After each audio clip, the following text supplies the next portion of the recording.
एक 15 साल की लड़की जब दिल्ली के खान मार्केट में एक बुक स्टोर में काम करने के लिए जा रही थी तो एक तरफा प्यार में पागल एक 32 साल के सरफरे ने सिर्फ इसलिए उस पर एसिड अटैक कर दिया क्योंकि उस लड़की ने शादी के लिए मना कर दिया।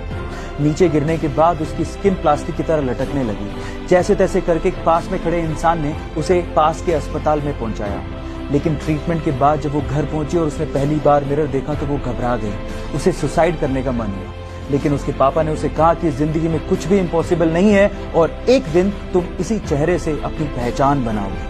उसके बाद वो लड़की कभी रुकी नहीं। उसने एसिड अटैक्स को रोकने के लिए एक कैंपेन चलाया और उसके साथ साथ सुप्रीम कोर्ट में एक PIL फाइल की जिससे एसिड की सेल खुलेआम ना हो।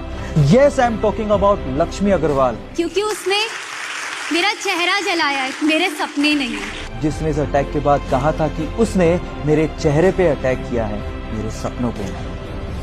ये घटना है तमिलनाडु के पोथुगुड़ी गांव की, जहां के रहने वाले करपू नामक एक लड़के के घर के पास पूरे ही गांव का स्ट्रीट लाइट का मेन स्विच था। जैसे ही शाम होती वो स्विच को ऑन करता और पूरे गांव में रोशनी आती। लेकिन एक दिन जब वो स्विच को ऑन करने गया तो वहां पर एक दुर्लभ पक्षी को उसने बैठा पाया 3 अंडों के साथ। उसने उसका फोटो लिया और गांव के व्हाट्सएप ग्रुप में शेयर करते हुए लिखा कि जब तक इन अंडों से बच्चे बाहर नहीं निकलते इस मेन स्विच को कोई भी हाथ ना लगाए। गांव वालों ने आर्गुमेंट किया, लेकिन उस लड़के ने हार नहीं मानी और गांव वालों को समझाते हुए पूछा कि बचपन में जिन पक्षियों को आप लोगों ने देखा था क्या वो आज दिखाई देते हैं। तब गांव वालों को समझ में आ गया कि इन पक्षियों को लुप्त होने से अगर हमें बचाना है तो हमें जागना होगा।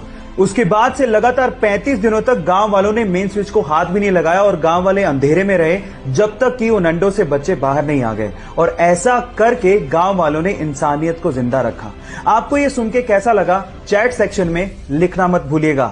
आजकल एक मुकदमा बहुत वायरल हो रहा है। 70 साल के एक बुजुर्ग ने अपने 80 साल के बड़े भाई के ऊपर केस कर दिया कि इनकी उम्र अब ज्यादा हो चुकी है। ये खुद से ठीक अपना ख्याल नहीं रख पाते होंगे और मेरे मना करने के बाद भी मेरी 110 साल की माँ को अपने पास रखते हैं। जज साहब, मेरी माँ अब मुझे सौंप जाए। ये सुन के जज का माथा घूम गया। बड़े बेटे का कहना था कि मैं मेरे स्वर्ग को नहीं दे सकता हूँ। हाँ, अगर मेरी माँ को मेरे साथ कोई परेशानी है तो मुझे बताए, मैं उसको छोटे बेटे के पास जाने दूंगा। छोटे बेटे का ये कहना था कि जज साहब 40 साल से मेरी माँ की सेवा कर रहे हैं, मुझे तो मौका ही नहीं मिला, मेरे साथ तो अन्याय होगा। जज ने बहुत समझाया, ये भी कहा कि आप 15-15 दिन रखो, लेकिन दोनों नहीं माने। आखिरकार माँ को कोर्ट में बुलाया गया। 110 साल के बुजुर्ग औरत 40 किलो वजन, बेहद ही कमजोर, व्हील चेयर के ऊपर आई। उन्होंने ये कह दिया कि मेरे लिए दोनों बेटे एक जैसे हैं, मैं फैसला नहीं कर सकती हूँ, कोर्ट जो भी कहेगी मैं मान लूंगी। आखिरकार जज ने ये कहा कि माँ छोटे बेटे के पास रहेगी क्योंकि आपको 40 साल मौका मिला है। 80 साल के वो बुजुर्ग अपनी माँ को गले लगाकर फूट फूट कर रो पड़े कि आखिर